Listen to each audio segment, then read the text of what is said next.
A single light in the pitch dark could be a train 5 miles away or 500 feet away.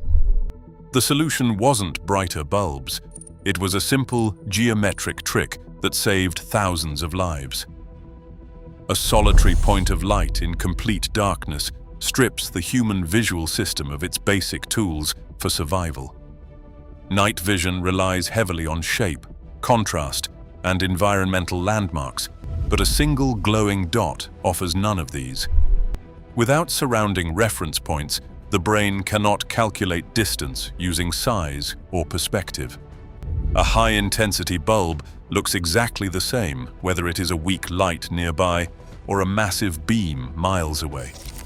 The eye detects the glare easily, yet the mind remains blind to how quickly the threat is approaching. This danger stems entirely from a failure of human perception rather than a lack of raw lighting power. In low-contrast environments, the brain needs an angle, a physical baseline, to determine motion and depth. One isolated point of light has no built-in geometry. Without a second reference point to establish a scale, the brain has no way to measure the rate of expansion, leaving the observer unable to track changes in size or estimate when the source will arrive. The spatial vacuum of the night leaves the mind completely guessing. Doubling the light source seems like an obvious fix. 2 horizontal lamps establish a physical baseline, but they introduce a different, equally lethal problem of misclassification. Instead of merely counting lamps in the dark, the human brain instantly categorizes them based on familiarity. At a distance, 2 headlights spaced several feet apart look identical to an oncoming sedan or commercial truck. This mistaken identity keeps the distance hazard active.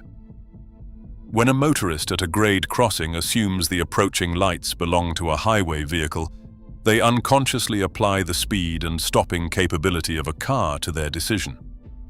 A freight train traveling at 60 miles per hour requires more than a mile to halt, but a driver expecting a standard automobile will misjudge the closing rate.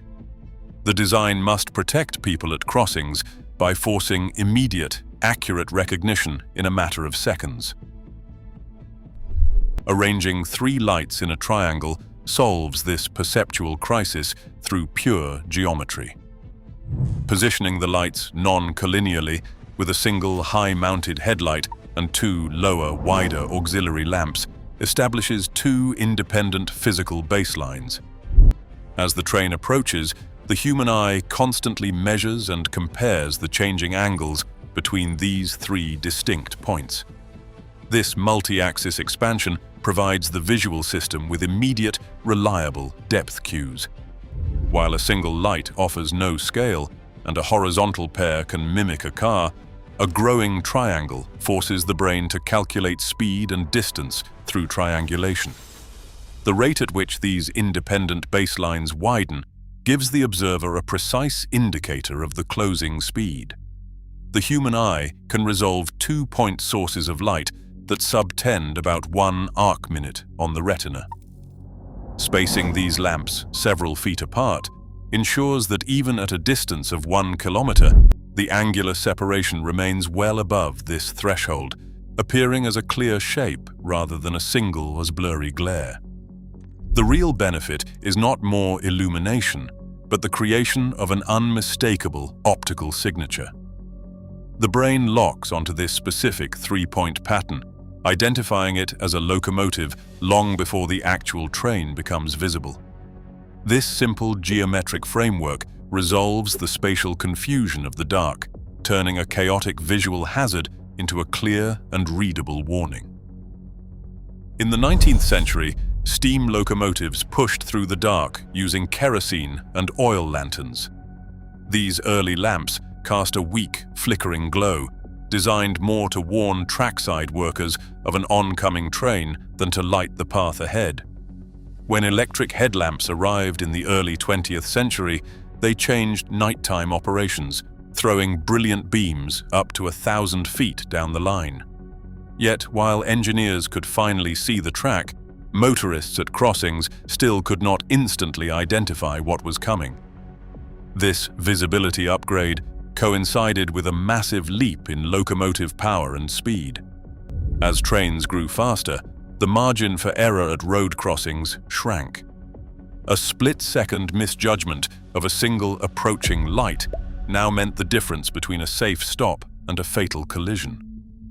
The evolution of locomotive lighting was about more than helping engineers see in the dark.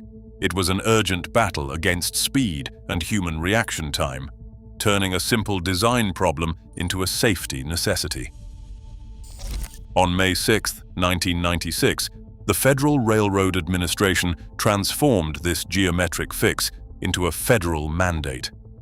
Under Title 49, Part 229 of the Code of Federal Regulations, the government established strict standards to ensure every locomotive operating over 20 miles per hour projected the same recognizable visual signature.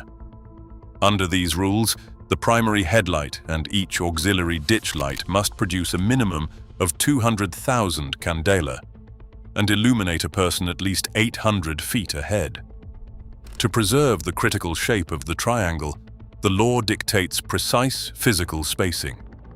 If the vertical distance from the headlight to the ditch lights is 60 inches or more, the ditch lights must be spaced at least 36 inches apart. If that vertical distance is less, they must spread to at least 60 inches. This safety logic crossed oceans as well. European regulators codified similar geometric baselines in their own standards, requiring front lamps to be spaced at least 1,300 millimeters apart. Whether in North America or Europe, standardization ensures that the pattern communicates the exact same message across borders. A train is no longer a random cluster of lights, but a standardized safety signal.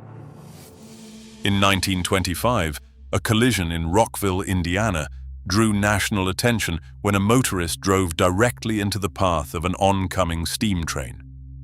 Accident reports revealed the driver saw the single headlamp but mistook it for a stationary lantern, misjudging the closing speed until it was too late. Similar tragedies occurred across the country for decades, always caused by the same visual illusion. By replacing visual guesswork with a clear geometric signature at crossings, the three-light design saved thousands of lives. The primary headlight sits high on the locomotive's nose or cab roof, acting as the train's main long-range forward beam. This single high-intensity lamp serves one specific purpose: illuminating the tracks directly ahead so the crew can spot obstacles, debris, or track defects from a distance. Generating at least 200,000 candela, this light casts a concentrated beam hundreds of feet down the corridor. Its job is pure forward detection, providing the crew with a clear view of the line ahead. It leaves the task of lateral recognition and speed estimation entirely to the auxiliary lamps mounted below. Mounted lower on the locomotive, the auxiliary ditch lights focus on trackside hazard visibility and grade crossing warnings. Unlike the steady overhead beam, these lower lamps are designed to flash alternately at 40 to 180 beats per minute as the train approaches an intersection.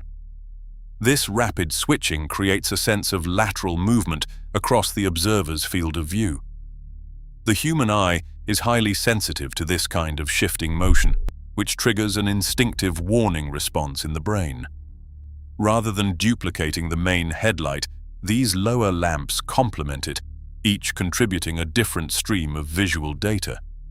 Together, they transform the front of the locomotive into an active, multi-axis safety system. This geometric triangle serves as a carefully engineered optical signature rather than simple decoration. Next time you hear a train horn at night, look for the triangle. It's not just design, it's geometry saving lives. Every night, thousands of trains rely on this silent guardian. It is a powerful reminder that sometimes the best engineering solutions do not require complex computers, just smart geometry. Next time you hear a train horn at night, look for the triangle. It is not just design, it is geometry saving lives.